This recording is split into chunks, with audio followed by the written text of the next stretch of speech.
I think Wisconsin's pretty well known for their sausages, but we'll see. Go ahead, Rob. Let's see. Let's go ahead and put that dish up and see if we're smashing or we're passing.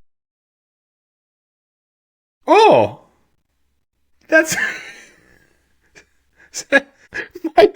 Michael. He can't even come on.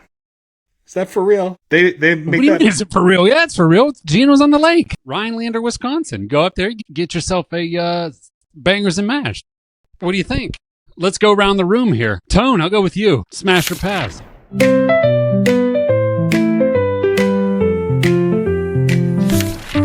We got the flavors that make you dance. Spicy tales from France to Japan. Every bite a wild romance. Join us now in our bright little den. Bruh, in the kitchen where stories are told. Spill the beans about dishes so bold. Every taste a journey unfold. Come with us, let the magic unfold.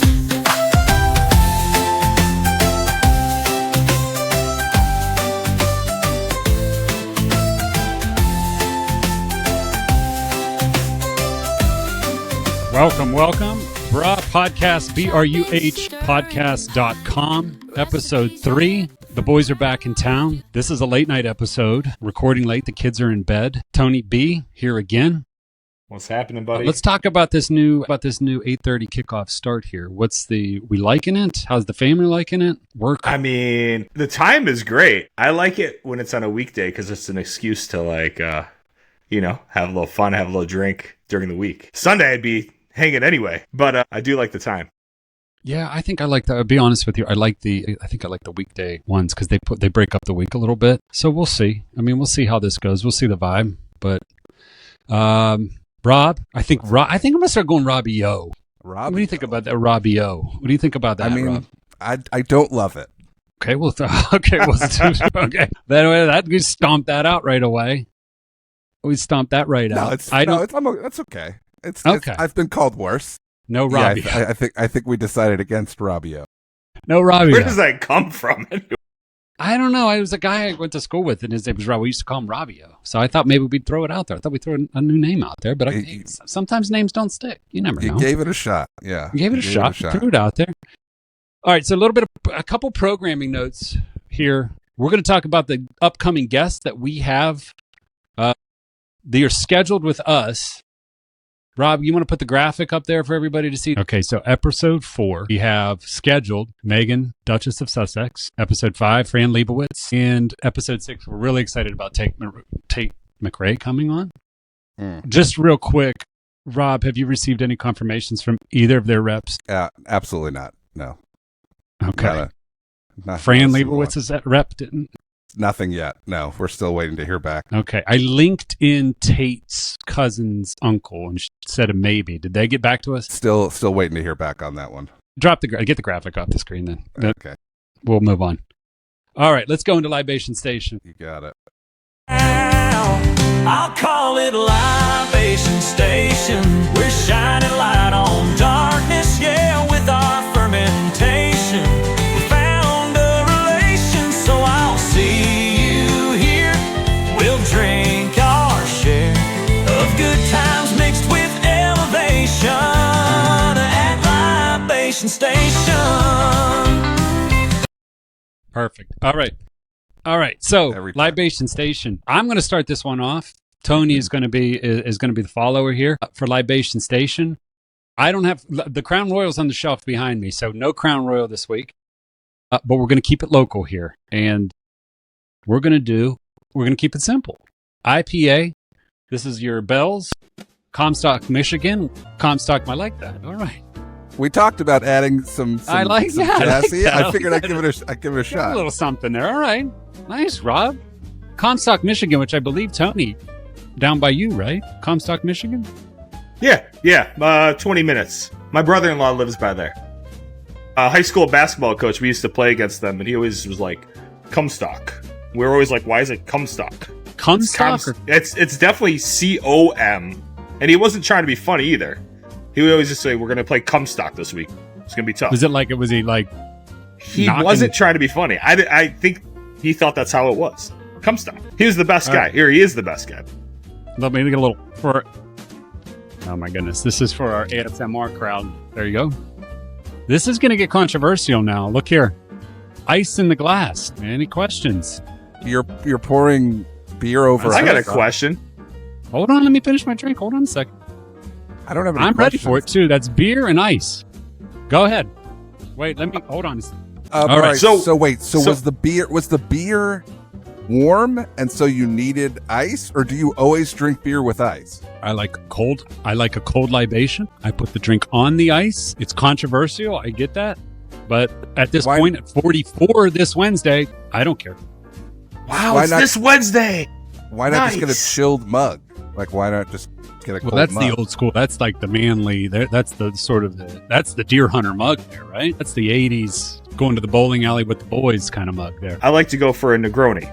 But we're not doing necessarily classic drinks here. We're kind of coming up with our own recipes. So I have another drink, which is a riff on the Negroni, which I also love, is a Boulevardier. You're basically just swapping in bourbon or rye for the gin that would be in a Negroni. It's sweet vermouth and Campari. This is not either of those, but it's kind of an extension. So this is a custom drink then. Does this have its own special name? Have you come up with a... Yeah. So starts with Campari. I'm sorry. I'm jumping ahead. I'm sorry. No, it's okay. We got a 3/4 ounce Campari. You can swap in Aperol if you like a little less bitter. I'm writing this down. This is the key ingredients. We're not using sweet vermouth. We're using another Amaro. We're using Amaro Montenegro. So the Amaro, or the Amari, plural in Italy, it's like a bittersweet liqueur. Campari's one. Aperol, I mentioned, Montenegro. We're also doing 3/4 ounce. This is getting deep here. This is weird. 3/4 ounce. This sure beats my Crown and cream soda from last week. It's not a competition. It's a solitaire thing, just like your beer with ice. I had a Crown and cream soda last week, Tony. We have a bourbon here. You can bourbon of choice. I'm using a Green River Full Proof. It's a good, nice bourbon. 1.5 ounce. All right, ice in there. It's a stirred cocktail. You're not going to shake this one. There's no citrus. I mean, for our Michael. ASMR fans, I will tell you, what I'm taking in here is the sounds are fantastic. Look, I mean, it's just it's a cornucopia of sounds. Go all up in there? Does that sound good? Cornucopia? It's a cornucopia of sound. Where does that word come from? My lack of knowledge here, but I think a cornucopia is isn't it like a basket of gourds? I think so. That's what I was thinking. Native American. I think you would cornucopia with Thanksgiving. All right. You're gonna want to stir that probably like 30-40 seconds because you want your mixer glass to look like it's frozen. Do the same thing with any stir. It's gonna water it down. Also, that's part of the drink. With the music, I mean, I don't know. We'll get this in for the listeners at home, Rob. But man. What an rocks experience. glass, 1 large cube of ice is nice. 1 large cube, okay. Nice, right? And we're gonna garnish. We got a grapefruit here. You could use a lemon, orange. Orange is classic with a Negroni or a Boulevardier, but we're going grapefruit today. Express. It's kind of perfect. I think we call this is called. So there was the Amaro Montenegro, the Boulevardier, which I mentioned earlier. That's like it's a French term for like a man of the town. Like someone who's a socialite. They're out being social in Paris. Mm-hmm. That's the Boulevardier. So this one with the Montenegro, I thought I was thinking of the streets. And it's Italian. This is the Puttana del Montenegro, a.k.a. Luke Streetwalker. Luke Streetwalker. I love it. How's that? It's delicious. I wish I could. I was going to say, share this with you. So, Campari. Campari's bitter. I like a drink that leans more bitter. The Amaro Montenegro, I love it. But Campari more bitter. But once you get accustomed to it, it's amazing, and it works with so many different other liquors. The Montenegro is a little sweeter. So that's kind of the sweetness. Swapping in instead of sweet vermouth, we got the Amaro Montenegro, and then the bourbon also sweet. Sweet liquor. So would you say that if you're somebody like me who thinks that the Aperol Spritz is a little bitter, is this a good alternative to that? This is sweeter than an Aperol Spritz. Mm-hmm. Yeah, because the bourbon is pushing through all of it. But the Amaro Montenegro like sweetens up that Campari. It's really balanced. It's balanced in the bitter lane, but it's still a bitter drink, but it's delicious. And what was the name again? I started to write it down. What do we got that again? Puttana del Montenegro. Puttana in Italian? Whore. It's a whore. You know puttanesca sauce? You heard of Dirty puttanesca? girl's pasta. I think that's a dirty girl's essentially pasta. yes. Yeah. So Puttana del Montenegro. It's the whore from Montenegro, a.k.a. Luke Streetwalker. Luke Streetwalker. So I think that's in. That goes into the recipe book that we're going to be releasing later this year. Tony, thank you. And just give us one more sip. Let's. Amazing. I will say this. It's so good. The color pops. It's so in that drink. Would you say that's more of a spring, summer? Where would you go with that? Spring, summer, fall? Where would you? I think that's why I like this style of drink. It's anytime. I mean, Negroni to me is like a daytime drink. Mm-hmm. And I think Boulevardier, I think this Puttana del Montenegro is a daytime drink, even though we're night here. It's not a nightcap drink. It's that bitter. It's an afternoon drink to me. Summertime is amazing. I wouldn't put this in the winter lane. No, that feels like that's almost like a boat drink. I'm putting that as a boat drink. I feel like we're mixing that up. It's a boat time. All right, well, that's Libation Station. Tony, thank you very much for sharing that with us. Go ahead, Rob, play us out Libation Station. I'll call it Libation Station. We're shining light on darkness, yeah, with our fermentation. We found a relation, so I'll see you here. We'll drink our share of good times mixed with elevation at Libation Station. I tell you, nothing like jazz to country. I mean, nothing. I'm going to pull an audible here, and I was going to wait. Until listener calls. But I feel like the guest that we have. I feel like he's on the bench. It's like having Jordan on the bench. I feel like that we need to bring him in. So I'm going to do a little intro here. All right, here we go. This is our first guest ever. So this is big. This is the first guest. 20 years.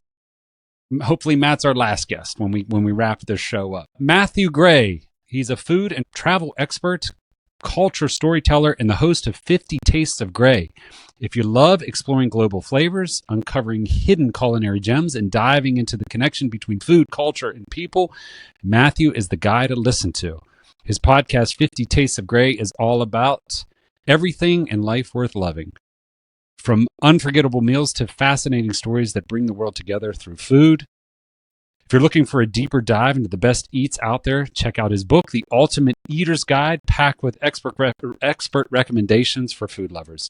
Be sure to follow Matthew's journey and tune in his 50 tastes. Sorry, I almost bit on it, Matt. I almost bit on it. Tune into his 50 Tastes of Gray for more delicious discoveries. Matthew Gray, welcome to Bra as the first ever guest. Welcome. Aloha, guys. I am honored. Thank you so much for having me here. I could not sit by anymore because I felt like that I think we had a real pro sitting on the bench. Wow. I wanted Matt's take on that drink. Did you see me shaking when I was making it? I know. I was so nervous, Matt, because I felt like you were staring down. I don't know. I was totally digging the audio on that. Definitely what Mike said about the ice and the liquid and all that. You definitely need an overhead camera. I agree. I mean, it was an ASMR. All right. So Matt, I brought you in because I feel like I said, we have a pro on the bench. Why wait till listener calls? Because man, we want him for Smash or Pass. He asked about Smash or Pass. I think he wanted to be a part of it. So Rob, go ahead. Let's get a little Smash or Pass. Play us in here.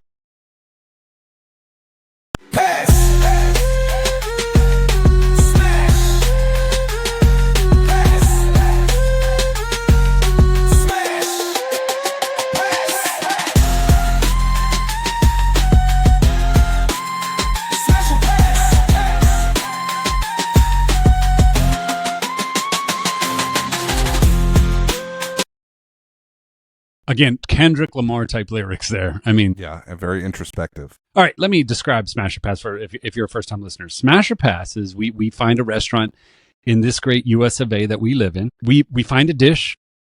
We say, we show the picture of it. We do an explanation of it. We read the menu, and we have to decide, do we smash or do we pass? Do we eat or do we say no thank you? This is Gino's on the Lake. This is in Rhinelander, Wisconsin. This is their bangers and mash. Rob, if you could just hold off, let me read the description, and then, because the image is what we're waiting for here. So I'm going to do the description to let the boys get a picture in their head of what they're thinking. Bangers and mash, this is right from the menu. A comforting and hearty dish featuring creamy, buttery mashed potatoes, whipped to a smooth and velvety texture, paired with a perfectly grilled sausage seared to a golden brown finish, delivering a rich and savory flavor. I mean, just from that, I'm smashing. But that sausage, like describing a sausage as perfectly browned, like, right? Like grilled. Awesome. What was it? I don't want a gray sausage, so. No, I think Sounds good. Know, Gino, I think Wisconsin's pretty well known for their sausages, but we'll see. Go ahead, Rob. Let's see. Let's go ahead and put that dish up and see if we're smashing or we're passing. Oh, that's Michael. He can't even, like, come on. Is that for real? They make what do you that. mean, is it for real? Yeah, it's for real. Gino's on the Lake, Rhinelander, Wisconsin. Go up there, get yourself a bangers and mash. What do you think? Let's go around the room here. Tone, I'll go with you. Smash or pass? The ratio of the sausage to the potatoes it's no. Okay. Like, if you're gonna do 2 items, like, I mean, what are they thinking? Give me a multiple of those or a bigger one. Well, I'm offended that it's bangers and mash, because that's actually banger and mash. That's banger. That's like short ribs, and you put one short rib on the plate. That's not short ribs, that's short rib. This is banger and mash. That's my only complaint for this. But go ahead, Tone. I'll let you finish. Can you read off the description again while we're looking at the picture? Absolutely. A comforting and hearty dish featuring creamy, buttery mashed potatoes, whipped to a smoothie, velvety texture, paired with a perfectly grilled sausage seared to a golden brown finish, delivering a rich and savory flavor.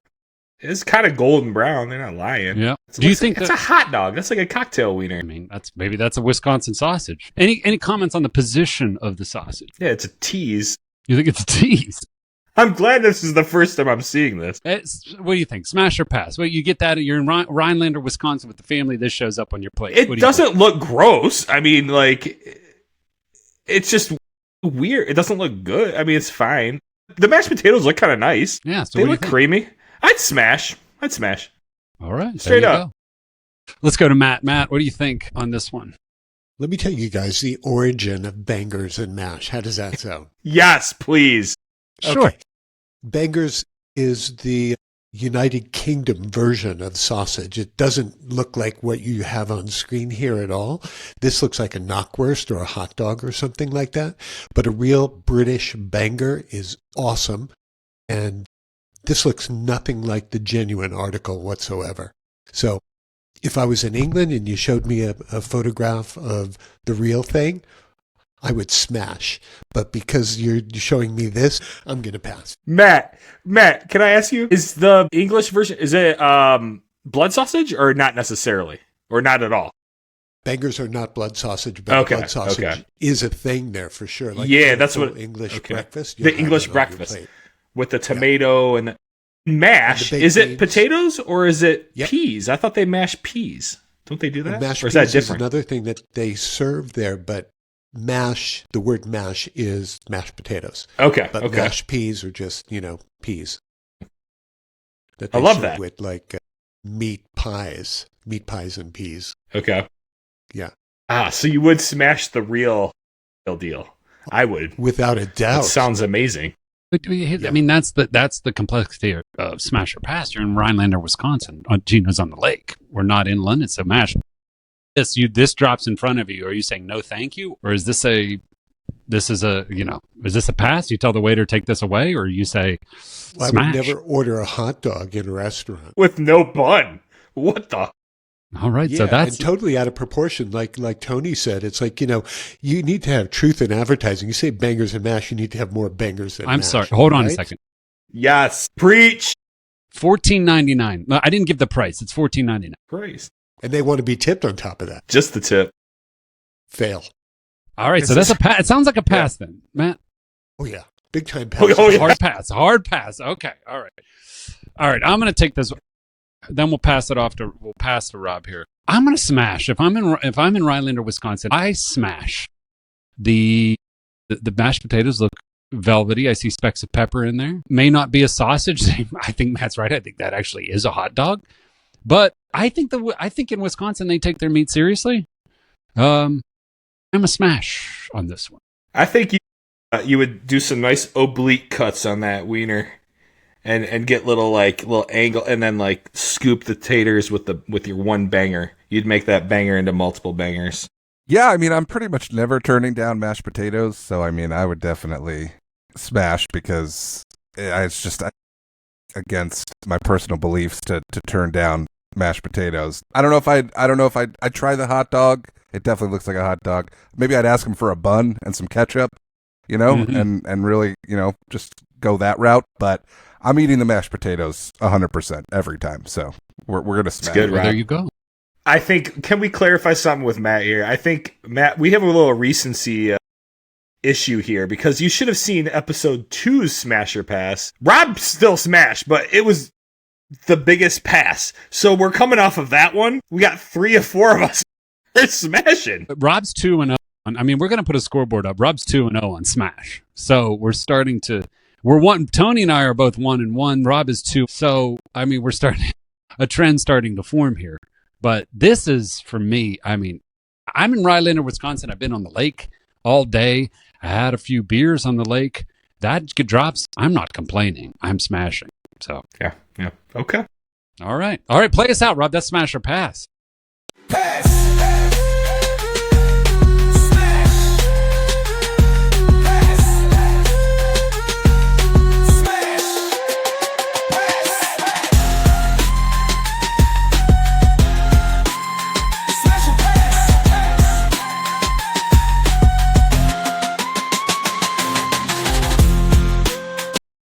There are like 3 lyrics in that song, and they managed to get them off beat throughout that little hook.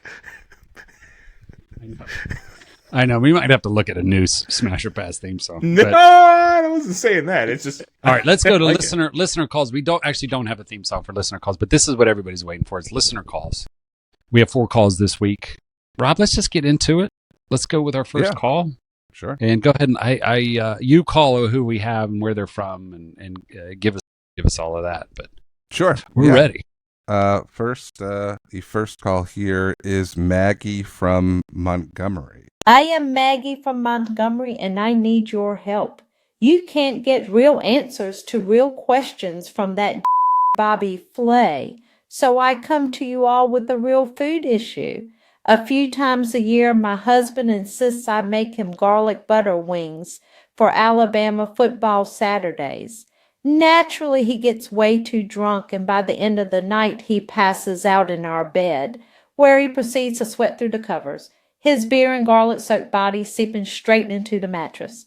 It got so bad, he sweated so much one night that my side of the bed was soggy. I've tried putting a mattress cover on, but he rips it off, saying he is a man, not a baby. And if he is sweating garlic and beer, that is just how a man is supposed to smell.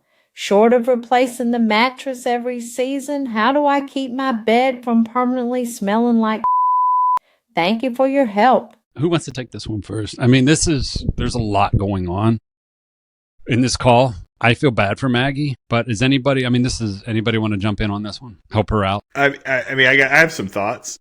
Go ahead, Tom. Jump on this one. No. Go, please. Go ahead. Jump on this one. There was a lot there, and I was listening carefully. Like, it wasn't...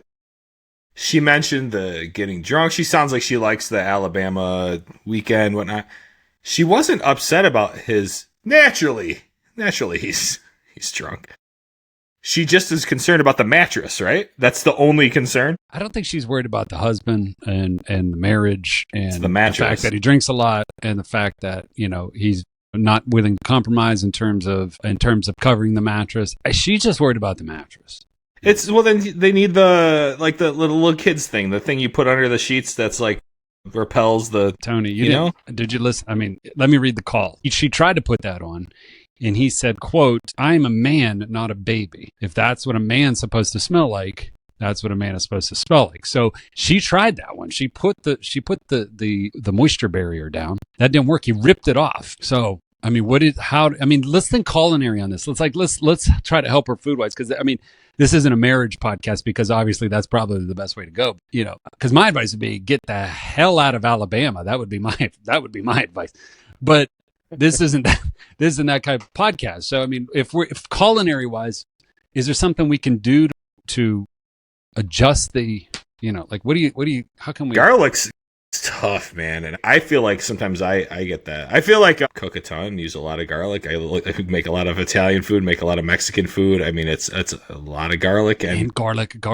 I think Carrie deals with it with me. I think my scalp, I think probably, will do that. I remember growing up, my dad kind of had that, and I kind of like, he said that's what a man's supposed to smell like. I kind of grew up thinking that's what a man smells like because my dad also had that.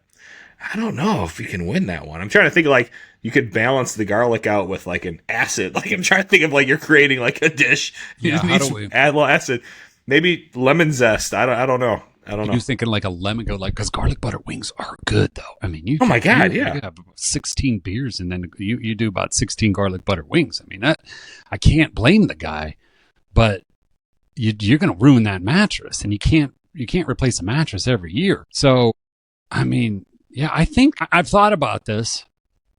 I'm questioning that she has a New Orleans accent and is from Alabama, so I'm still struggling with that. But I think the direction to go there is that you have to either go I actually thought that same thing. I think you go lemon, get the garlic out of there and go more lemon. Say it's healthy, it's fruit, it's healthy.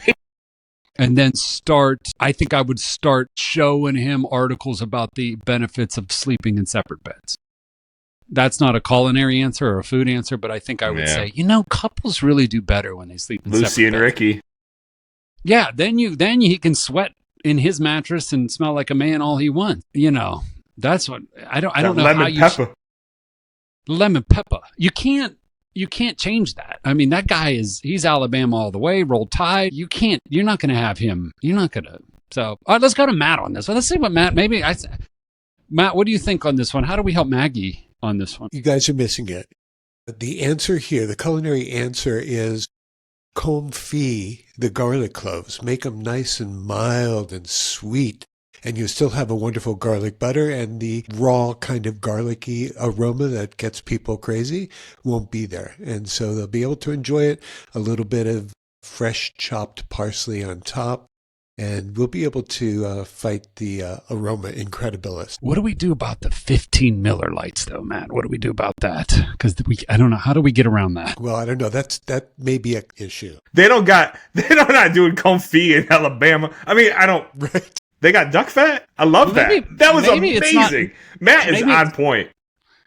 Yeah, that was that. I didn't even think about that. That's solid. That's solid. Let me, because I'm not the culinary expert here, obviously. But the confit, is that when you give me a little bit more on that? Give me a little bit more in depth of what the confit is for. It's when you cook something in fat, often duck fat, like Tony said, but it could be almost any kind of a fat as you're cooking liquid, and it's a braise, so it's like a slow kind of simmer bubble. And what it does is it helps make the food rich and delicious because it's absorbing all the oil. And a lot of the natural oils and I guess the real strong flavors, flavor compounds will kind of go away when you cook like that. So that's a really good workaround for anybody who's having issues with things like that. That's overpowering. Hey, well, I think the same, Matt, it does take all the edges off. So like if you do like a fat wash cocktail, it rounds everything out. Spot on. You think of all the sharp edges of something you're tasting. And it's amazing. Confit anything. So that's what they could do with you apply beers, that to a chicken wing beers. Can you apply that to a chicken wing? Oh my God, yeah. Chicken legs, leg for sure. Leg thigh duck combo. Is the number one thing, right, Tony? Oh my God, amazing. Duck confit is like the most famous confit dish. Well, there you go, Maggie. Oh my God. Sounds so good right now. Oh my God. That was a much better answer than my answer of, separate beds. But and get the hell out of Alabama. But all right, well, caller. All right, let's wrap that. Okay, Rob, let's go to caller 2. All right, this is Ty from Raleigh. Hi, my name is Ty from Raleigh, North Carolina. Okay, I live in the South, and everywhere I turn, chicken and waffles has made its way onto every menu down here. If I have to hear one more restaurant say they have the best chicken and waffles in the South, I'm going to go bananas. I have had it. It sucks. There, I said it. Thank you, and yes, yes, yes, always. Keep banging. Keep banging. Nice. He's a fan. Keep banging, brother. Let's go to Matt on this one. I mean, chicken and waffles overrated? Any? Well, you're speaking to a super arrogant chef here, so I'm going to say, yeah, really overrated, like your mashed potatoes and your hot dog. So these are not things that I would even touch. Have you had experience with this Southern phenomenon of chicken and waffles? Have you had? Is it a phenomenon?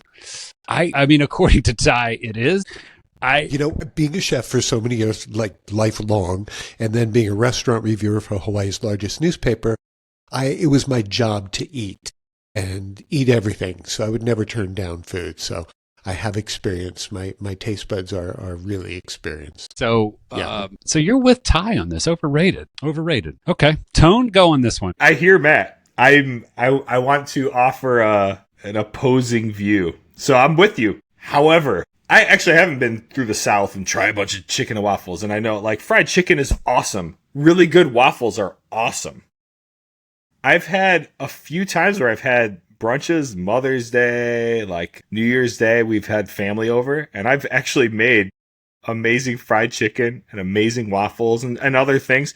And that is so popular amongst the family. But again, they don't have Matt's trained tongue. They're not, and I'm not saying they're wrong because they love it. It could be really good. You make an amazing, you can have just regular maple syrup, but you can make an amazing sauce that goes with it. Something, like you can switch that up. So you can, if you're the kids, oh my God, waffles, they love it. So I'm just saying, an opposing view, Matt may be completely right that they're overrated, but overrated amongst a smaller group, I think. I think the masses, it might be just up there. Like, hey, chicken and waffles. Fried chicken is so good. You're just taking the opposing view because you're a politician and trying to be diplomatic. I have a problem with that. I have a big problem with that. No matter where, I like to devil's advocate stuff. Well, let me break the tie. Let me break the tie here. I lived in Charlotte. I lived in Raleigh, and I have seen this. I've tasted the chicken and waffles. I've seen it on the menu. I think it is way overrated because it's chicken, it's waffles, and it's not worth $23.99. I appreciate. Again, I am not the culinary expert here. I will state that again. I appreciate the savory and the sweet. I appreciate that. But it's too much work when you're eating it. It's too much work it's usually, the chicken waffles that I have had has been the thigh. It's been the dark meat, and you're working through that, and the waffle is getting messy. And then it's just, there's too much going on. And there's something about everybody loves it, but I don't get it either. I'm with Ty on this. I think brunch. I think that's a brunch. That's a lunch. What if it was, because you mentioned it's a challenge, to kind of eat it. What if it was, what if you had like a small piece of a waffle and it was like a one biter and the waffle was like the canapé, like, and you had the fried chicken with the skin was like elevated with your sauce, and it was like a 1 or 2 bite. That might be interesting. Yeah, now you're trying to elevate something that's really pedestrian to something high level. Right. Yeah. Right. I'm at breakfast. Like, I'm not looking for that. I'm sitting at breakfast. I'm not looking for that. I'm probably like, I've had a few drinks the night before, if I'm somewhere having chicken and waffles, and I want that. I just want that breakfast in me to help the hangover. And every time I've had chicken and waffles, it's been underwhelming and disappointing. Maybe if you would play with, maybe if it's just chicken breast and I don't have to work through if there's usually there's a bone involved where I'm like picking around, and then I have the hot sauce. And I love the bone. I know you love the bone, Tone. I know you love the bone, but I don't love the bone in my chicken and waffles. All right. So Rob, why don't you jump in on? I don't know. Do they have chicken and waffles out there in Arizona? Have you seen this? Yeah, there's specifically a place called Roscoe's Chicken and Waffles. It made its way out to the west. Yeah, there's a bunch of them out here. The only thing I would say, you keep putting it in the context of breakfast, whereas I would enjoy this more as like Tony was saying, brunch or even dinner. I don't think you necessarily have to have it for breakfast because there's waffles involved. I like having breakfast for dinner all the time. Yeah. So, I mean, I'm a fan. I think there's a time and a place for it, but you know. How is Roscoe's? I've never had that. And I've heard of that. It's a big chain, right? Yeah. Yeah. I mean, their specialty is fried chicken and waffles. So I mean, they got it figured out pretty good over there. But it's it's not a place when I'm going out to eat. It's not like the first thing that comes to mind. But like I said, there's a time and a place for a chicken and a waffle. And Roscoe's originated in L.A. Okay, cool. Yeah. There's a bunch of them out here. I think we could have a whole podcast on this little debate of is breakfast brunch and brunch breakfast. I think breakfast is brunch. Brunch is a little marketing term that restaurants have come up with. It's breakfast. Let's stop. Sure. No, but I want no, bro. Is this our first? This is our first fight on the podcast. It is. Yes. Whatever. I think for sure a combo of lunch and adding alcohol, because generally you're not probably having breakfast with the alcohol. It's the alcohol part of it, mimosas, whatever you're doing, Bloody Marys, whatever. Have you ever had a BLT for Corpse brunch? Survivor? Have you ever had a burger? Brunch? Have you ever had a BLT for brunch? Have you ever had a Why not? Yeah. No. It's anything in a brunch presentation is breakfast. It hangs on to breakfast. It hangs because there's probably eggs. Right. But you never seen like lunch staples at brunch. Well, no, because that would be a lunch. I think it's a combination. So you're combining stuff that you would have at breakfast: eggs, bacon, sausage, that type of thing. That's interesting. Potatoes. We're gonna have to workshop this. I think we're gonna have to take this into an internal meeting and talk about this. Next caller. We're gonna go with Dave here. Hi, this is Dave from Vail, Colorado. And we have a charcuterie alert. Is jelly a waste of time on my charcuterie board? I have this one friend who comes to my dinner parties and always asks me why I don't have jelly on my board. Am I being too sensitive? But I feel like jelly is so 2017. Thank you for your time. Good day. I'm going to pass it to the experts in this room. I obviously have my opinion on this, but I'm going to go. Let's go to Tony first, and then to Matt, and then I'll take where I. Tony, what do you think on this? I like that he put that at 2017 is hilarious. Yeah, I don't know if I get that, but okay. So I think he just doesn't. He thinks it's overrated. Is his problem with it? It's kind of like the chicken and waffles. What did he say? Yeah, he just thinks it isn't needed. It's a waste of time. I think it depends on the size of your board. I think like if you're trying to like really like, it's about balance. I think for a good like board of a spread of things, and I think like I don't know if jelly, like some sort of preserves are kind of nice. Something fun. I think like this cocktail, like we had the bittersweet Amaro, then we had the bourbon, which is sweet, and it balances. So the same with having that. It's also a texture thing, but having that to accompany, you got like a little cracker, you got your funky cheese, and having that cuts through the acid in the preserves or the jelly, as he put it. I think it cuts through the richness of a board. It's just another fun thing. I don't think there's a problem with it. I don't think Matt, it's a waste of time. Yeah, Matt, what do you think on this one? I think that currant and black pepper jelly would be just fine. And perhaps royal jelly. Okay. What's royal jelly? Look it up. Look it up. Currant and black pepper jelly. Now, is jelly? Let me just back up. Let me back up a little bit. Is he missing? I feel like he's missing with jelly. Maybe well, he may be a jam guy. Yeah. So we don't really know yet. What's it? Give me the difference. Give me the difference. What's the difference between a jelly, a jam, and a preserve? If there is one, give me. Does anybody want to take that one? Like, what's the... Jelly has no fruit. It's pretty much liquid with gelatin. Mm-hmm. So it's sort of like what people would call Jell-O. Preserves and jam have real fruit, a certain percentage of real fruit to be able to qualify for that moniker. And yeah, I would absolutely go with jam more often than jelly, unless it's one of the two I mentioned. So Tony? what would... If you're throwing a charcuterie board together and we go with the jam, what are we pairing that with? What are we pairing the jam with? Like, so if I'm building it, I mean, do we go cracker, prosciutto, jam? Like, I mean, I know everybody has their personal preference, but what is the purpose of it on the board? Is it meant to be alone, or is it meant to is it really what Tony was saying, where if you have a real like hard cheese in there, it's cutting that down a little bit. So like, what would be a pairing? I guess what would be a pairing with jam? If I'm building a cracker, or if it's a meat and a jam, what would you say would be the just a normal pairing on that board? Something that you'd offset the jam with, maybe jalapeno or something real spicy salumi or something like that. Sweet and savory go together really well. So that's why it would even be included in the first place. Interesting. Okay. I didn't even think about that. So if you got like a really funky cheese, Mike, like if you've got like some funky soft, it doesn't have to be a hard cheese, like a funky soft cheese, like something in the brie lane, but it like Taleggio, that'd be amazing with like a nice preserve. I just looked up this royal jelly, Matt. Oh my God. Listen, it's a milky, protein-rich secretion produced by worker honeybees and used to feed queen bees and bee larvae.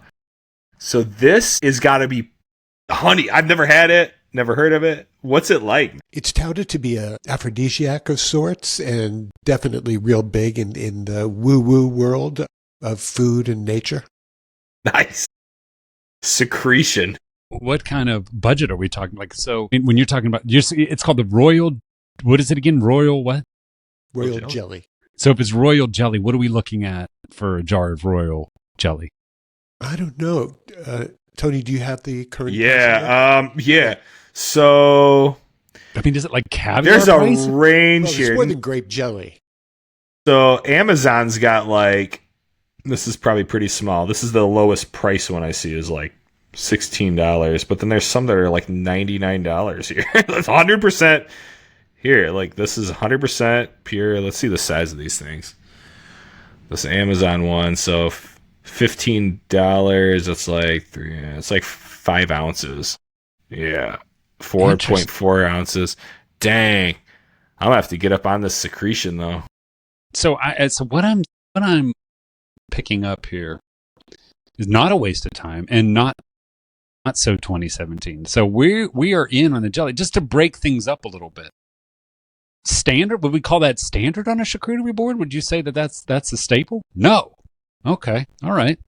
So how did it make its way in there? Because how did it make its way in there? What's the just? Probably it was an offshoot, and Tony, you probably could agree with this, is that it probably has to do with, people having put preserved fruit or dried fruit on those kind of platters, and maybe that's just an offshoot of that. Yeah, for sure. Because I think the most basic, I actually don't know what defines it. Charcuterie would just probably be the salumi, the variety of your salamis and things.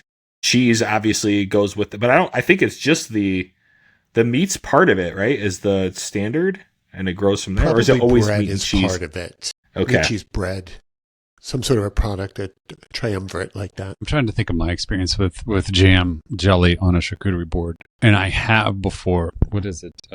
Fontina. So you have a fontina. I get the prosciutto. I wrap the fontina in the prosciutto, and I just smear it in jam.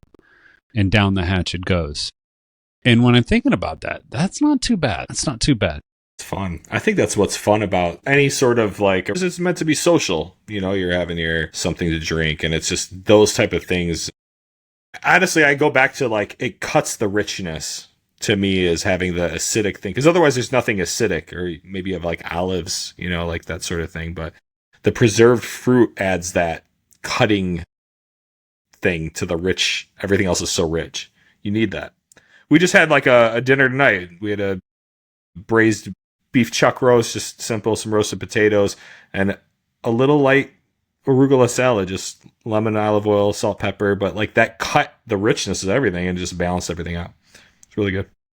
I'll make one more point about charcuterie boards that I think is interesting is when I don't know if you guys have experienced this, but it's funny when it gets down to one piece of anything on there. So it's like, one piece of prosciutto's left, or one piece of sausage left, or one piece of cheese left. Nobody wants to finish it. Everybody leaves that last piece there, like, and then there's this uncomfortable. Are you gonna want that? You're gonna have that. You're gonna, because you want it. I want it. You're gonna have that because I won't eat the last one.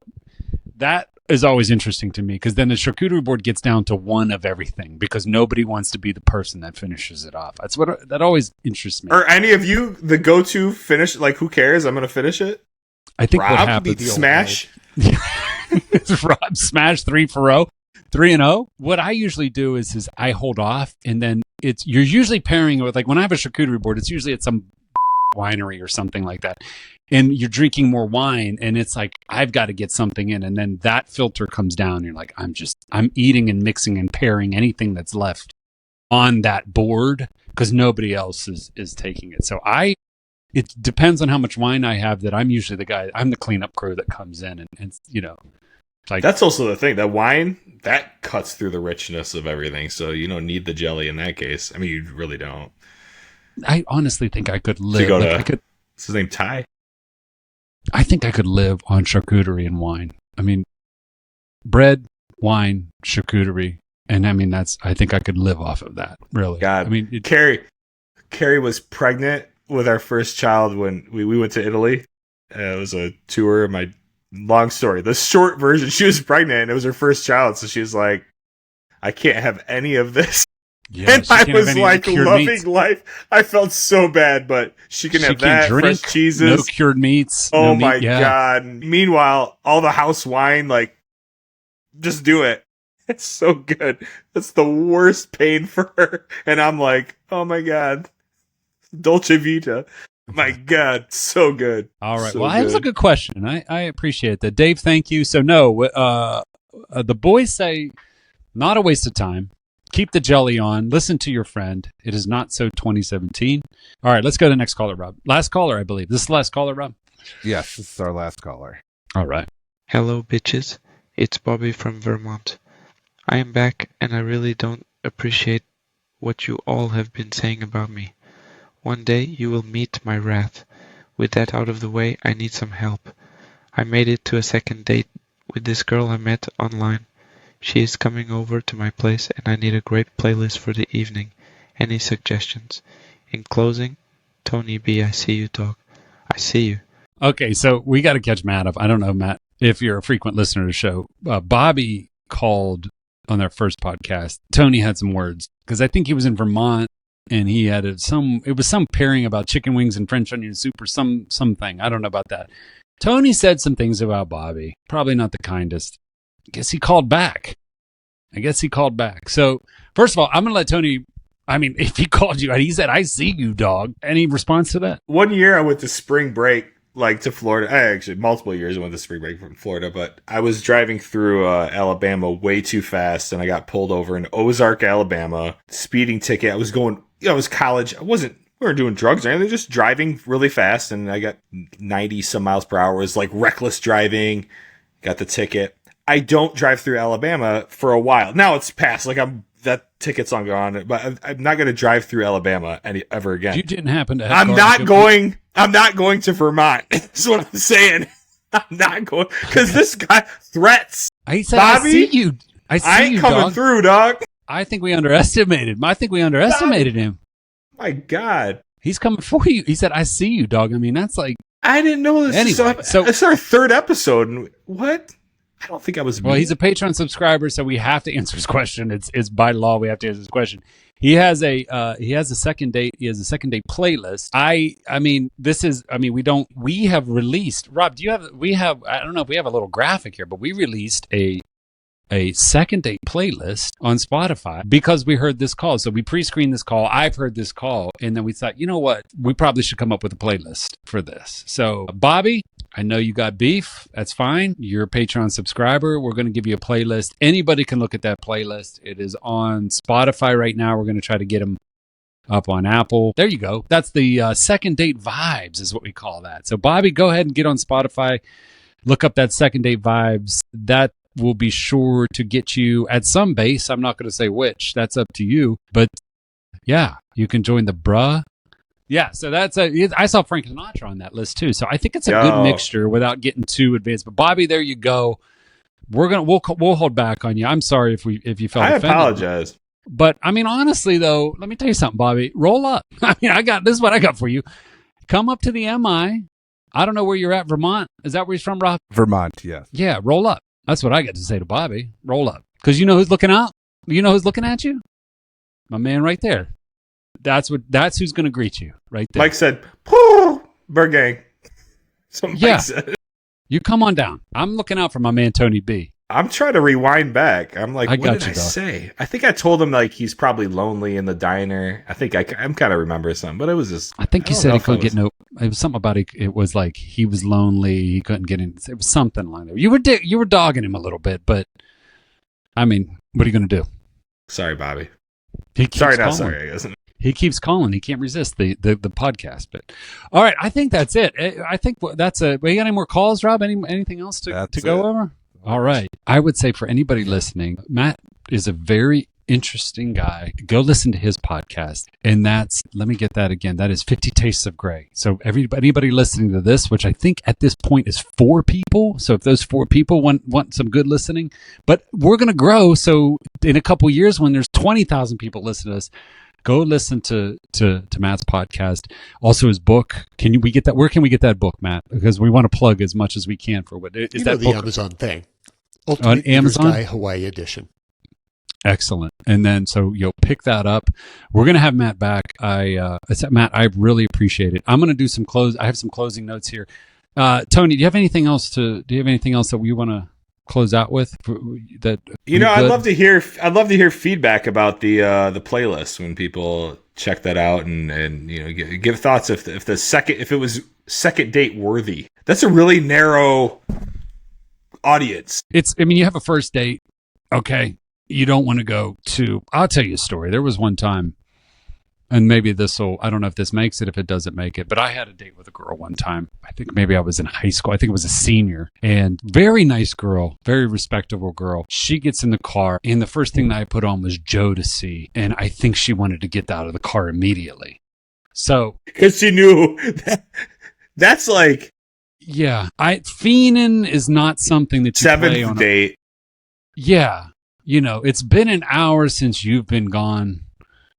It's much too long, so come back home. Like that, that's not a 16, 17-year-old track. Nah, that you know what it is. You know what it is when that Jodeci comes on. I mean, I thought in my world, Jodeci goes in, you're rounding bases at that point. Like you're just Jeter rounding bases. But that didn't work at that point. So I think that with the playlist that we can help guys like Bobby out how do we get into a second, it's the first date. You'd probably not have a playlist on, but if she's coming over, what do I play for the second date? I think that's the idea of it. Maybe I can guarantee you that there's no Jodeci on that second date playlist. I think that's going a little.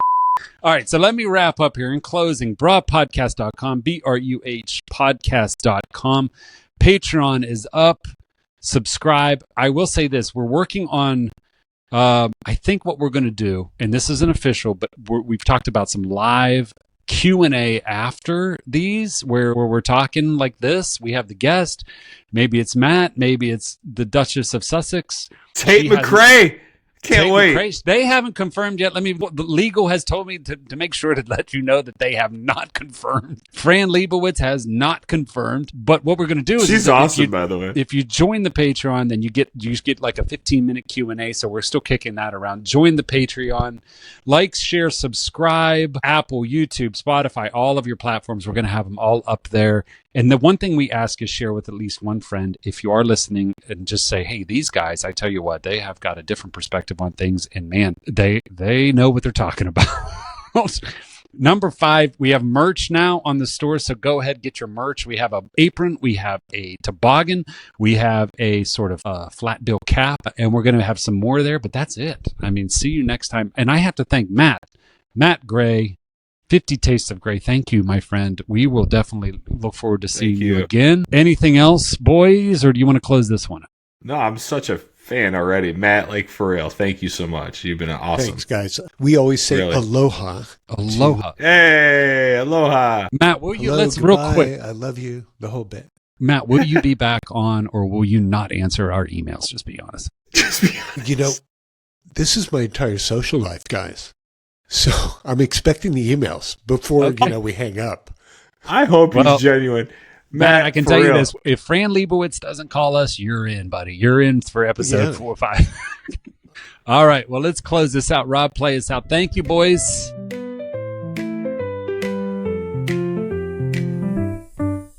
got the flavor